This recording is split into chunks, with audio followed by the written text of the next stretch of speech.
Muhammad Ali was driving through rural Georgia when he saw something that made his blood boil, a diner with a whites-only sign in the window. His entourage begged him not to go in, but Ali had other plans. What he said to the owner in those next 10 minutes left the entire diner in tears.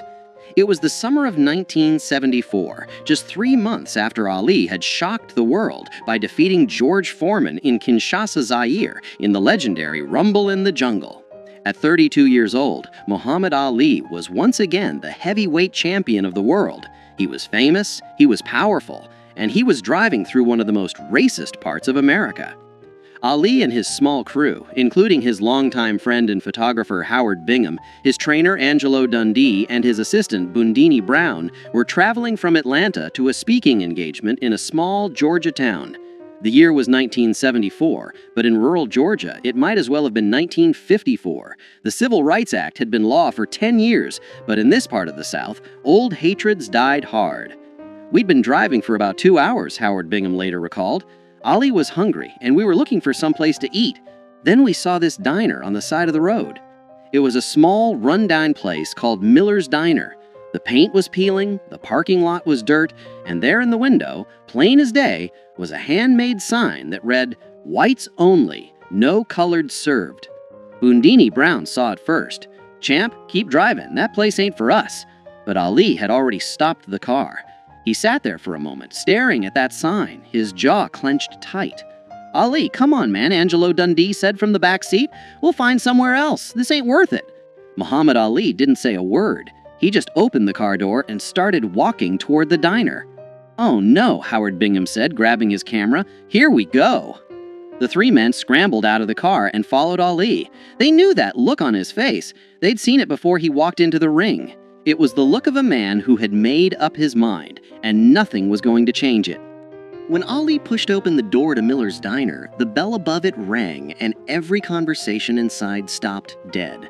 There were maybe 15 people in the place, all of them white, all of them staring.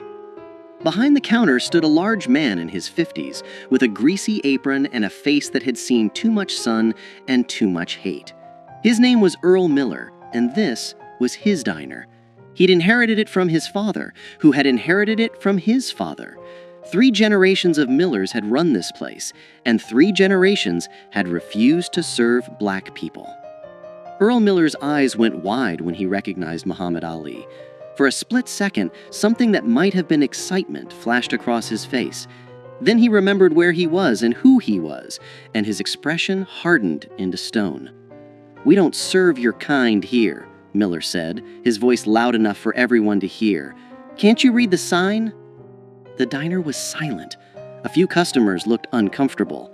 Others looked eager, like they were hoping for a confrontation. One elderly couple quietly stood up and left. Muhammad Ali walked slowly to the counter, his eyes never leaving Earl Miller's face. When he spoke, his voice was calm, almost friendly. "I can read just fine," Ali said. "In fact, I've read a lot of things. I've read the Constitution of the United States. I've read the Civil Rights Act of 1964. And I've read the Quran, which teaches me that all men are brothers, regardless of the color of their skin." Miller's face reddened. "I don't care what you've read. This is my property, and I got a right to refuse service to anyone I want. Now get out before I call the sheriff." Ali didn't move. Instead, he did something that surprised everyone in that diner. He smiled. "You know who I am?" Ali asked. "Yeah, I know who you are. You're Cassius Clay, the boxer." "Muhammad Ali," Ali corrected gently. "And you're right, I am a boxer. In fact, I'm the heavyweight champion of the world. 3 months ago, I beat George Foreman, a man everyone said couldn't be beaten. I've fought the toughest men in the world, and I've won most of those fights." Miller crossed his arms. "What's your point?" "My point," Ali said, still smiling, "is that I could walk behind that counter right now, and there ain't nothing you could do to stop me. I could knock you out with one punch. I could tear down that sign in your window. I could make you regret every racist thing you've ever said or done." The tension in the diner was thick enough to cut. Miller's hand moved toward something under the counter, probably a baseball bat, or maybe worse. "But I'm not going to do that," Ali continued, his voice still calm. "You know why? Because I'm not here to fight you. I'm here to talk to you. I'm here to ask you a question." Miller's hand stopped moving. "What question?" "I want to know who taught you to hate." For the first time, Earl Miller looked uncomfortable. His eyes darted to the other customers, but none of them met his gaze. "My daddy," Miller said finally. "My daddy taught me that whites and coloreds don't mix. That's just how things are." "And who taught your daddy?" Ali asked. "His daddy, I guess." "And so on," Ali said, nodding. 3 generations of Millers, all teaching the next generation to hate people they don't even know. All teaching their sons that the color of a man's skin is more important than the content of his character. Ali leaned against the counter, his posture relaxed, conversational. "Let me tell you something about my life, Earl." "Can I call you Earl?" Miller didn't respond, but he didn't object either. "I grew up in Louisville, Kentucky," Ali continued. "When I was 12 years old, my bicycle got stolen. I was so angry, I wanted to fight whoever took it. A police officer named Joe Martin told me I better learn how to fight first, so he taught me how to box. You know what's interesting about Joe Martin, Earl? He was white." Ali paused, letting that sink in. "The man who changed my life, who set me on the path to becoming heavyweight champion of the world, was a white man. My trainer, Angelo here," Ali gestured to Dundee, "he's white. Some of my best sparring partners were white. Some of my toughest opponents were white. And you know what I learned? White people ain't all the same, just like black people ain't all the same. There's good ones and bad ones in every color."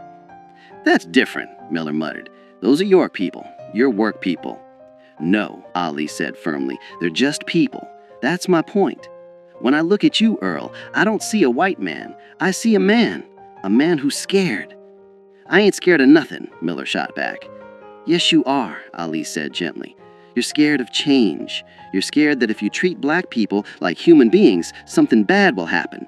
Maybe you're scared your daddy would be disappointed. Maybe you're scared your customers will leave. Maybe you're scared that admitting you were wrong all these years means you wasted your whole life hating people for no good reason." Earl Miller's jaw worked, but no words came out. Ali turned to look at the other customers in the diner. "How many of you agree with Earl here? How many of you think that sign in the window is right?" Nobody raised their hand. A few people looked at their plates. One middle-aged woman spoke up quietly. "Earl, the law says you can't have that sign anymore." "I don't care about the law," Miller said, but his voice had lost its conviction. Ali turned back to Miller. "Let me tell you what I see when I look at that sign, Earl. I see fear pretending to be strength. I see a man hiding behind his daddy's hate because he's too scared to think for himself. I see someone who could be better but chooses not to be." "I ain't scared of nothing," Miller said. "You're right, I don't," Ali agreed, "but I'd like to. See, here's what I believe, and this comes from my faith, from Islam. I believe that Allah created all people equal. I believe that the only thing that makes one person better than another is their actions, not their skin color. And I believe that it's never too late to change." Ali reached into his pocket and pulled out a $20 bill. He placed it on the counter. "I want to buy lunch for everyone in this diner," Ali said. "Black or white, it doesn't matter. I want everyone here to eat together, as equals, as human beings." Miller stared at the $20 bill like it was a snake. "I ain't taking your money," he said. "Why not?" Ali asked. "Is it because I'm black? Because I thought money didn't have a color." A few people in the diner actually laughed at that. The tension was beginning to break. Ali leaned in closer, his voice dropping so only Miller could hear. "Earl, I'm going to tell you something, and I want you to really hear me. In 10 years, maybe 20, you're going to be an old man, and you're going to look back on your life and ask yourself what you stood for. Are you going to be proud that you kept a racist sign in your window? Are you going to tell your grandchildren that you once refused service to the heavyweight champion of the world because of the color of his skin? Or are you going to tell them about the day you changed, the day you chose to be better?" Earl Miller's hands were shaking. His eyes were red. "I don't know how," he said quietly. "How to what?" Ali asked. "I don't know how to change. This is all I've ever known." Ali smiled, and this time it was warm, genuine. You start by taking down that sign. For a long moment, Earl Miller stood frozen. Then slowly, he walked from behind the counter. Every eye in the diner followed him as he went to the window, reached up, and tore down the whites only sign. He crumpled it in his hands, walked to the trash can, and threw it away. When he turned back, there were tears running down his face. "I'm sorry," he said, and his voice broke. "I'm sorry for that sign. I'm sorry for turning people away. I'm sorry for being a hateful man." Muhammad Ali walked over and put his hand on Earl Miller's shoulder. "That's the bravest thing I've seen all week," Ali said, "and I just fought George Foreman." The diner erupted in applause. People were crying, laughing, shaking their heads in disbelief. Howard Bingham was snapping pictures as fast as his camera would allow. Ali looked at Miller and said, "Now how about that lunch? I'm starving." For the first time in probably 20 years, Earl Miller smiled a real smile. "Coming right up, champ." That afternoon, Muhammad Ali sat at the counter of Miller's diner and ate a cheeseburger and fries. Customers, both black and white, came in to meet him, shake his hand, and ask for autographs. Earl Miller served them all with equal respect and courtesy, his hateful sign nowhere to be seen. Before Ali left, Miller pulled him aside. "I just want you to know, you changed my life today. I don't expect you to believe me, but I mean it. I'm going to be better. I believe you, and I'll be checking on you." Muhammad Ali kept that promise. Over the next several years, he would stop by Miller's diner whenever he was in Georgia. Each time, he found the place more integrated, more welcoming. Earl Miller became a different man. He hired his first black employee in 1975. By 1978, half his staff was black. He became an active member of his local church's integration efforts. In 1980, Earl Miller wrote a letter to Muhammad Ali. In it, he thanked Ali for knocking some sense into me without throwing a punch. He told Ali that he'd told his children and grandchildren the story of that day dozens of times, and that it had become the most important day of his life. "You taught me that strength isn't about hate," Miller wrote. "It's about having the courage to change." When Earl Miller died in 1992, his family reached out to Muhammad Ali. They told him that Miller's final wish was for Ali to know that the cheeseburger he'd eaten that day in 1974 was still the proudest meal Miller had ever served. The story of what happened at Miller's diner spread throughout Georgia and beyond. Other establishment owners, seeing what Miller had done, began taking down their own racist signs. Some did it quietly, ashamed. Others did it publicly, proudly. Muhammad Ali never bragged about what happened that day. When reporters asked him about it, he would simply say, "I just had a conversation with a man. He did all the hard work." But those who were there knew the truth. Muhammad Ali had walked into a place of hate, armed with nothing but his words, his dignity, and his unshakable belief in the fundamental goodness of people. He had faced down racism not with his fists, but with his humanity. And he had won the kind of victory that matters more than any championship belt. Because anyone can knock a man down with violence, but it takes a true champion to lift a man up with words. Today, the building that once housed Miller's Diner still stands in rural Georgia. It's been converted into a community center. And on the wall, there's a plaque that reads, "On this site in 1974, Muhammad Ali taught us that the most powerful weapon against hate is not a fist, but an open heart." If this story moved you, share it with someone who needs to hear it. Because the fight against hate isn't won in a single moment. It's won in 1,000 small conversations, one changed mind at a time. And sometimes, all it takes is one person brave enough to walk through that door.